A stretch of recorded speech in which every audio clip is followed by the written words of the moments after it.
بسم اللہ الرحمن الرحیم۔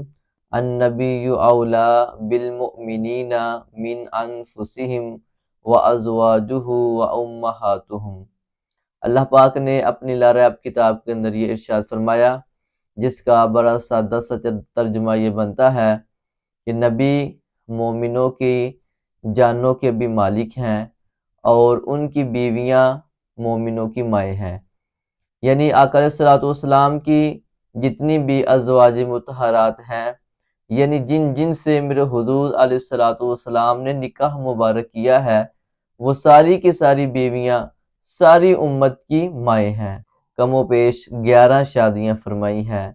دیکھیں، یہ نبی کے ساتھ خاص ہے، یہ نبی کے خاصے ہوتے ہیں، اور انہی خصوصیات میں سے ایک یہ بھی خصوصیت ہے کہ نبی اللہ کے حکم سے جتنی مرضی شادیاں کر سکتے ہیں، لیکن امتی کے لیے حکم یہ ہے کہ فَانْكِحُوا مَا طَابَ لَكُم مِّنَ النِّسَاءِ مَثْنَىٰ وَثُلَاثَ وَرُبَاعَ، کہ پس تم نکاح کرو جس سے چاہو 2، 3 یا 4۔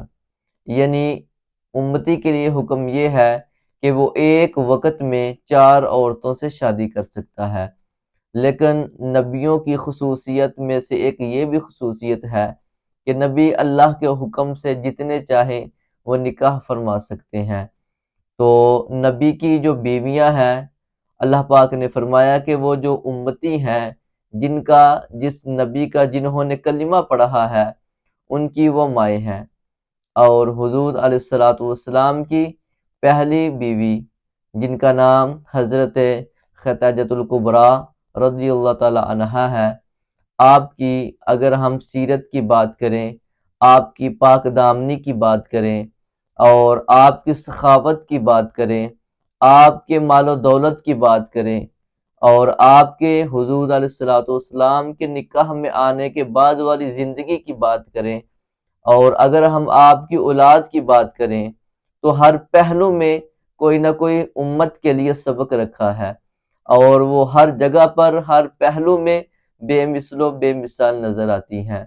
حضرت خدیجہ الکبریٰ رضی اللہ تعالی عنہا کا جب آپ نے ابھی حضور علیہ الصلوۃ والسلام کا کلمہ نہیں پڑھا تھا، جس وقت آپ کی کم و بیش عمر مبارک وہ 40 برس تھی، اور حضور علیہ الصلوۃ والسلام کی کم و بیش عمر مبارک وہ 25 سال تھی۔ تو اسی دوران حضور علیہ الصلوۃ والسلام کا ان کا نکاح ہو جاتا ہے، اور نکاح کے اندر بھی بڑا ہی پیارا واقعہ تاریخ کے اندر ہمیں ملتا ہے کہ آپ کو طاہرہ کے نام سے پکارا جاتا تھا، یعنی پاک دامنہ آپ عورت تھی، اور آپ کے والد محترم تاجروں میں سے ایک بہت بڑے تاجر تھے، تجارت آپ کا پیشہ تھا۔ تو ایک دن ایسا ہوا کہ حضرت خدیجہ الکبریٰ رضی اللہ تعالی عنہا نے کچھ اپنا مال بیرون ملک بھیجنا تھا، اور آپ کا غلام میسرہ بھی ساتھ تھا۔ تو پتہ چلا کہ حضرت محمد مصطفیٰ صلی اللہ علیہ وآلہ وسلم ظاہری طور پر انہوں نے ابھی اعلان نبوت حضور نے نہیں فرمایا تھا۔ مکے میں آپ پہلے ہی ایک مشہور و معروف امانت دار تھے۔ میرے حضور نے بچپن سے لے کر آخری عمر تک کبھی بھی امانت میں خیانت نہیں کی تھی۔ تو گویا نبیوں کے وصفوں میں سے ایک یہ بھی وصف ہے کہ وہ امانت میں خیانت نہیں کرتے تھے۔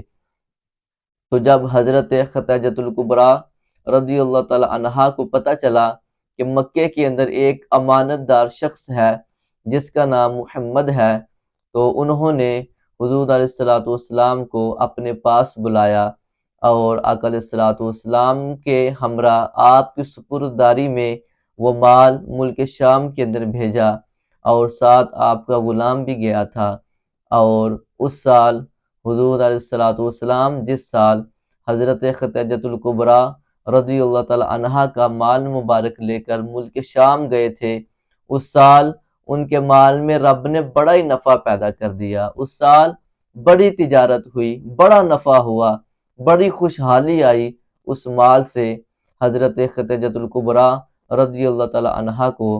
اور جب آپ ملک شام جاتے ہیں تو وہاں پر بھی تاریخ کے اندر ایک بہت ہی خوبصورت واقعہ ہمیں ملتا ہے ملک شام کے اندر نستورہ نام کا ایک راہب تھا۔ آپ دیکھیں کہ مسلمانوں کے ہاں جو کوئی مذہبی بندہ ہوتا ہے اس کو کوئی قاری صاحب، کوئی حافظ صاحب یا کوئی عالم صاحب یا کوئی مفتی صاحب کے لقب سے پکارا جاتا ہے، لیکن یہودیوں کے ہاں جو کوئی مذہبی بندہ ہوتا ہے اس کو وہ راہب کہتے ہیں، اور عیسائیوں کے ہاں جو کوئی مذہبی بندہ ہوتا ہے اس کو وہ پادری کہتے ہیں۔ تو اسی طرح یہودیوں کا ایک بڑا راہب تھا جس کا نام تاریخ نے نستورہ بتایا ہے۔ نستورہ نے میسرہ سے، جو حضرت خدیجۃ الکبریٰ رضی اللہ تعالی عنہا کا غلام تھا، اس سے پوچھا کہ یہ جو تمہارے ساتھ شخص آیا ہے اس کا کیا نام ہے؟ تو میسرہ نے پوچھا کہ جناب آپ نے یہ کیوں پوچھا ہے، اس کی کیا وجہ ہے؟ تو نستورہ نے کہا کہ یہ شخص جس درخت کے نیچے بیٹھا ہے نا، اس درخت کے نیچے کوئی عام بندہ نہیں بیٹھ سکتا۔ اس درخت کے نیچے فقط اور فقط اس بندے نے بیٹھنا ہے کہ جو آخری نبی ہوگا۔ تو اس درخت کے سائے کے نیچے جو آدمی بیٹھا ہے، ہماری کتابیں یہ بتاتی ہیں، کیونکہ میں راہب ہوں، میں یہودیوں کا بڑا ایک راہب ہوں، تو ہماری کتابیں یہ بتاتی ہیں کہ اس درخت کے سائے کے نیچے وہ بندہ بیٹھ سکتا ہے کہ جو آخری نبی ہوگا۔ اور نستورہ نے کہا کہ جب یہ اعلان نبوت فرمائیں گے، اگر میں ان کا زمانہ پالوں گا تو میں بھی مسلمان ہو جاؤں گا۔ تو اس کے علاوہ بہت سارے اور بھی واقعات تاریخ کے اندر ہمیں ملتے ہیں۔ جو میسرہ حضور علیہ الصلوۃ والسلام کے ساتھ ہمراہ گیا تھا، جب واپسی کا وقت آیا نا تو میسرہ بیان کرتا ہے کہ میں نے دیکھا کہ ایک بدلی نے حضور علیہ الصلوۃ والسلام کے سر مبارک پر سایہ کیا ہوا ہے، ادھر ادھر ہر جگہ دھوپ ہے، لیکن حضور علیہ الصلوۃ والسلام جیسے جیسے چلتے جا رہے ہیں وہ بدلی بھی حضور علیہ الصلوۃ والسلام پر سایہ کرتی جا رہی تھی۔ تو جب واپسی حضرت خدیجۃ الکبریٰ رضی اللہ تعالی عنہا کی بارگاہ میں وہ میسرہ غلام آتا ہے، تو بی بی صاحبہ نے پوچھا، اے میسرہ بتا تو نے محمد کو کیسا پایا ہے؟ تو میسرہ جو بی بی پاک کا غلام تھا اس نے بڑی ہی حضور علیہ الصلوۃ والسلام کی تعریفیں کی، وہ نستورہ والا واقعہ بھی سنایا اور وہ بدری والا واقعہ بھی سنایا، اور بہت سارے فضائل آقا علیہ الصلوۃ والسلام کے میسرہ نے بیان کیے۔ تو جب فضائل اور تعریفات حضرت خدیجۃ الکبریٰ رضی اللہ تعالی عنہا نے سنی نا، تو انہوں نے اپنے گھر والوں سے مشورہ کیا، اپنے چچا زاد بھائی سے مشورہ کیا، اور پھر اس کے بعد انہوں نے حضور علیہ الصلوۃ والسلام کے ہاں نکاح کا پیغام بھیج دیا۔ اب دیکھیں جب نکاح کا پیغام حضور علیہ الصلوۃ والسلام کو پہنچتا ہے تو ادھر میرے حضور بھی اپنے چچا جان سے اور اپنے بڑے بڑے جو سرداران تھے اور جو اپنے فیملی کے ممبر تھے، میرے حضور نے ان سے مشورہ طلب کیا کہ بتاؤ ہمیں کیا کرنا چاہیے۔ اللہ اکبر! تو سب نے اظہار رائے کا خیال کیا اور کہا کہ آپ کا نکاح ان سے ہو جائے تو بہتر ہے۔ تو اسی طرح حضرت خدیجۃ الکبریٰ رضی اللہ تعالی عنہا کا اور نبی پاک صلی اللہ علیہ وآلہ وسلم کا پہلا نکاح مبارک ہوتا ہے۔ یاد رکھیے حضرت خدیجۃ الکبریٰ رضی اللہ تعالی عنہا کا یہ تیسرا نکاح مبارک تھا، اور نبی پاک صلی اللہ علیہ وآلہ وسلم کا یہ پہلا نکاح مبارک تھا۔ اور حضرت خدیجۃ الکبریٰ رضی اللہ تعالی عنہا کو یہ اعزاز حاصل ہے کہ حضور علیہ الصلوۃ والسلام کی 4 بیٹیاں اور 3 بیٹے تھے، اور ساری کی ساری اولاد سوائے حضرت ابراہیم علیہ السلام کے جتنی بھی اولاد ہوئی وہ حضرت خدیجۃ الکبریٰ رضی اللہ تعالی عنہا کے بطن مبارک سے ہوئی، یعنی فاطمہ الزہرا رضی اللہ تعالی عنہا جیسی ہستی وہ حضرت خدیجۃ الکبریٰ رضی اللہ تعالی عنہا کی بیٹی ہیں۔ امام حسن اور امام حسین رضی اللہ تعالی عنہما کی جو نانی جان ہے ان کا نام حضرت خدیجۃ الکبریٰ رضی اللہ تعالی عنہا ہے۔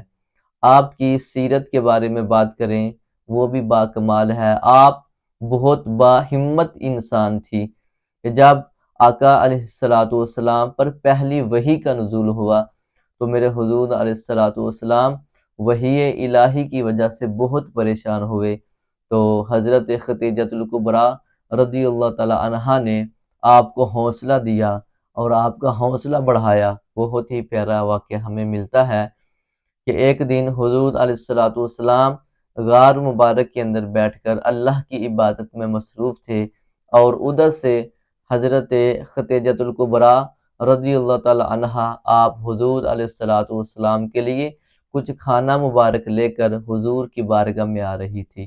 ادھر سے حضرت جبرائیل علیہ السلام آپ بھی تشریف لے کر آتے ہیں اور حضور علیہ الصلوۃ والسلام کی بارگاہ میں عرض کرتے ہیں کہ یا نبی اللہ، یہ جو خاتون، یہ جو آپ کی بیوی آپ کے لیے کھانا لے کر آ رہی ہے نا، اس بیوی کو اللہ سلام پیش کرتا ہے، اس بیوی کو اللہ سلام کر رہا ہے، اور یا نبی اللہ میری طرف سے بھی اپنی بیوی کو سلام عرض کر دینا۔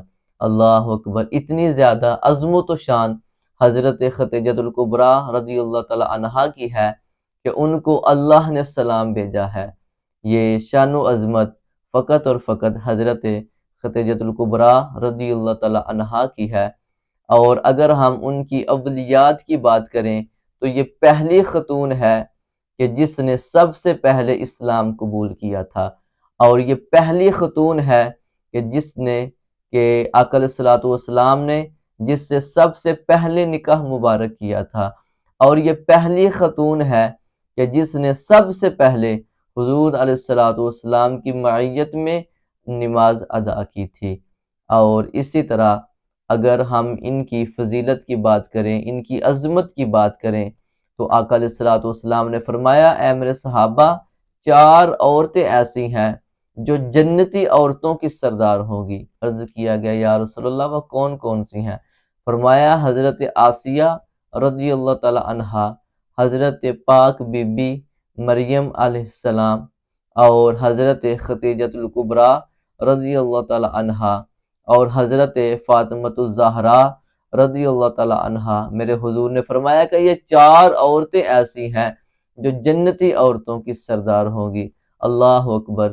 اتنی زیادہ عظمت و شان کی مالک حضرت خدیجۃ الکبریٰ رضی اللہ تعالی عنہا ہے، اور 10 رمضان المبارک کو آپ رضی اللہ تعالی عنہا کا وصال مبارک ہے، اور آپ کی عمر مبارک کم و بیش تقریباً 65 برس ہے، 65 سال، 65 ایئرس آپ کی عمر مبارک ہے۔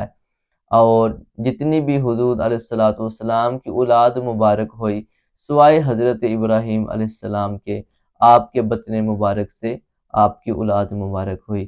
اور حضور علیہ الصلوۃ والسلام آپ کے دنیا کے جانے سے بعد آپ سے اظہار محبت اس لیے کرتے تھے، کچھ اس طرح کرتے تھے کہ کبھی کبھی حضور علیہ الصلوۃ والسلام ایک بکری کو ذبح فرماتے، اور میرے حضور اس بکری کو ذبح فرما کے کچھ گوشت آپ رضی اللہ تعالی عنہا کی جو سہیلیاں تھیں ان کے گھروں میں بیچ دیا کرتے تھے۔ اور حضرت جبرائیل علیہ السلام نے عرض کیا یا نبی اللہ، اللہ نے آپ کی بیوی سے جنت کا وعدہ فرمایا ہے، اور اللہ پاک نے آپ کی اس پاک بیوی کے لیے جنت کے اندر ایک ایسا محل موتیوں کا تیار کیا ہے کہ جس کے اندر کوئی شور نہیں ہوگا، آپ کو کوئی ستانے والا نہیں ہوگا۔ اللہ اکبر! اتنی زیادہ عظمت و شان کی مالک حضرت خدیجۃ الکبریٰ رضی اللہ تعالی عنہا ہے کہ آپ نے بہت امیر کبیر گھرانے سے آپ کا تعلق تھا، لیکن جب آپ کی شادی حضور علیہ الصلوۃ والسلام سے ہو جاتی ہے تو سارے کا سارا مال میرے حضور کے قدموں پر نچھاور فرما دیا، اور ساری عمر پھر آپ کے ساتھ ہی رہی، آخری عمر تک۔ آخری عمر بہت ہی مشکل حالات آ گئے، اور وہ شیب ابی طالب کا واقعہ بھی سبھی کو یاد ہے۔ اتنا مشکل وہ وقت تھا، اور اس واقعہ کے بعد آپ کا وصال ہو جاتا ہے، اور آپ کے چچا جان جناب ابو طالب آپ کا بھی وصال ہو جاتا ہے۔ تو حضور علیہ الصلوۃ والسلام نے اس سال کو عام الحزن یعنی غم والا سال قرار دیا تھا۔ تو آج 10 رمضان المبارک کو ان کی وفات کا دن ہے۔ اللہ پاک ان کے درجات کو اور بلند فرمائے اور ہماری ماؤں بہنوں کو بھی ان کے نقش قدم پر چلنے کی توفیق عطا فرمائے۔